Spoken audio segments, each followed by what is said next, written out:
toutes les bonnes choses ont une fin. Tiens, par exemple, la Gaule romaine, ça s'est terminé un petit peu dans le chaos. Bon, contrairement à ce que l'on peut voir des fois, ce n'est pas que la faute des barbares, qui ne le sont pas tant que ça en fait. D'ailleurs, il y a beaucoup à redire sur le sujet, et ça tombe bien, c'est ce qu'on va faire aujourd'hui.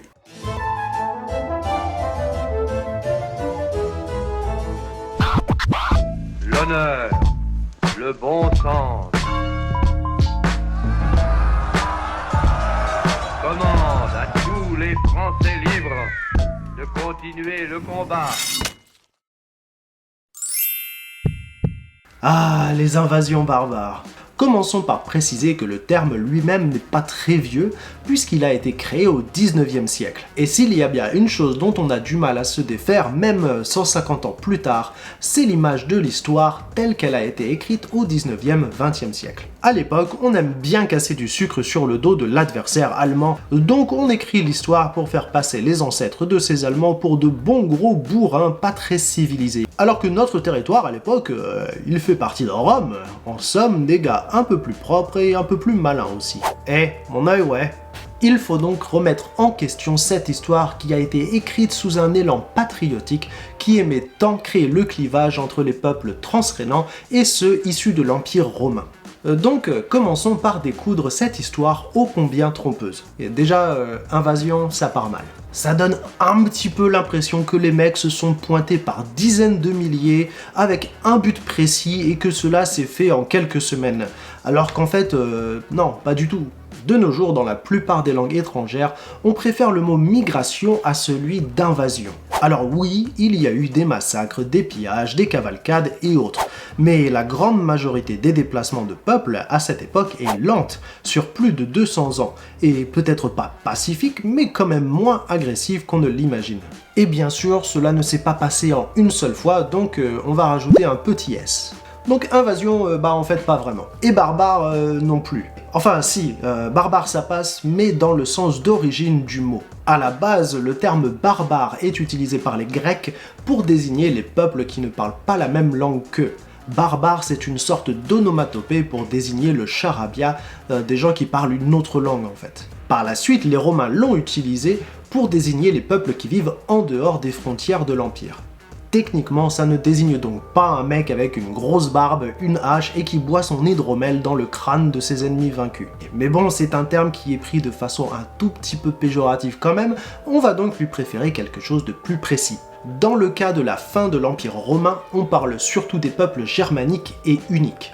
On dit unique ou unique ? Ok, bref, les uns quoi. D'ailleurs, le terme barbare, dans sa version romaine, n'est pas juste non plus. On a l'impression que les mecs ils viennent de l'extérieur, qu'ils sont inépuisables et qu'ils ne souhaitent qu'une seule chose, se tailler la part de lion dans l'Empire de Rome. Encore une fois, rien de plus faux. Les peuples germaniques ont souvent servi Rome, et ce pendant des siècles, en tant qu'auxiliaire de l'armée romaine par exemple. César lui-même avait dans son armée de nombreuses troupes gauloises avant que la Gaule soit romaine, et cette tradition d'incorporer des guerriers étrangers a duré jusqu'à la fin. Et Rome leur a bien rendu quand même, hein. Parfois. Bon, souvent sous la pression de ces peuples, mais quand même. Rome leur donne des terres, voire les oblige même à migrer ailleurs dans l'Empire. Ils sont souvent d'ailleurs fédérés. Donc pour le côté invasion, prout-prout. Concentrons-nous sur le territoire qui deviendra la France, vous allez voir. Au sud-ouest, Rome donne l'Aquitaine secondaire aux Visigoths en 418, en reconnaissance de leur aide militaire face aux Vandales en Hispanie. Bon, par la suite, ils vont pousser un peu les limites de leur territoire, mais à la base, ils ont quand même été invités. Un autre peuple, les Burgondes, fédérés à Rome, fondent un royaume à Worms au début du 5e siècle, avant de chercher à agrandir leur territoire et donc ils rompent leur traité avec Rome. En 437, ils se font laminer par Aetius, mais les Romains leur donnent le droit de s'installer en Sapodie.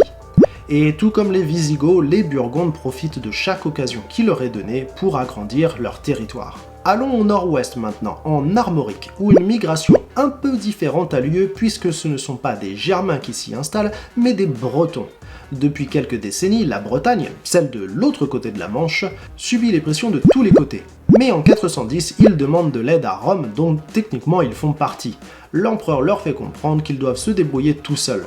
À partir de là, l'immigration des Bretons de la Grande-Bretagne vers ce qu'on appellera plus tard la Petite-Bretagne s'intensifie. Bon, par contre, j'en parle pas plus ici parce que ce sera le sujet de la prochaine vidéo bonus. Et enfin, arrêtons-nous aux Francs. Ouais, les Francs sont dans la place! Et ça date pas d'hier.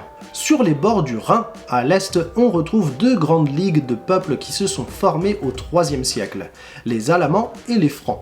Les Francs sont divisés en deux groupes, les Francs saliens qui tour à tour sont plus ou moins potes avec les Romains et qui se voient refiler la Toxandrie, et les Francs transrhénans qui eux ne sont pas du tout potes avec les Romains. Tous ces peuples ne se sont pas mis à migrer par hasard. Bien entendu, ils profitent des faiblesses d'un empire sur le déclin, mais surtout, ils n'ont pas vraiment le choix, hein, parce que de l'Est viennent des gars pas trop commodes, les Huns. Les Huns poussent depuis l'Asie, et eux, pour le coup, quand ils arrivent, on peut parler d'invasion.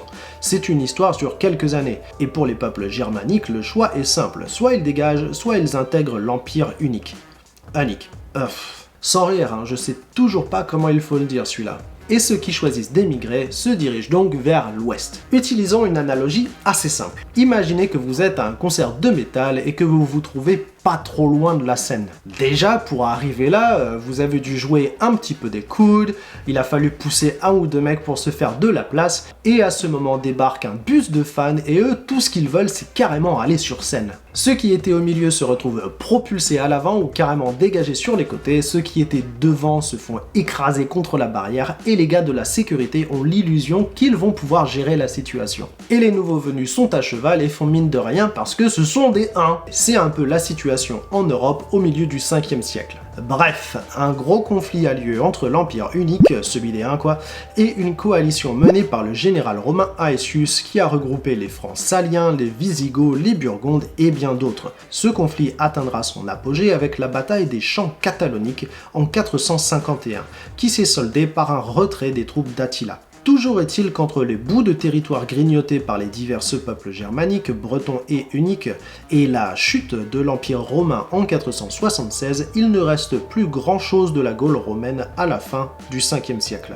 D'ailleurs, il ne reste que ce morceau-là, le royaume de Syagrius, aussi appelé royaume de Soissons, dirigé par Syagrius, le dernier représentant du pouvoir romain sur le territoire. Et par la suite, il y a encore plus de conflits, plein de rois, et surtout il y a la dynastie des Mérovingiens. Mais ça, c'est pour la prochaine fois. Merci à tous d'avoir regardé la vidéo jusqu'au bout, et merci de vous abonner à notre chaîne si ce contenu vous a intéressé. Bonne journée à tous et à plus!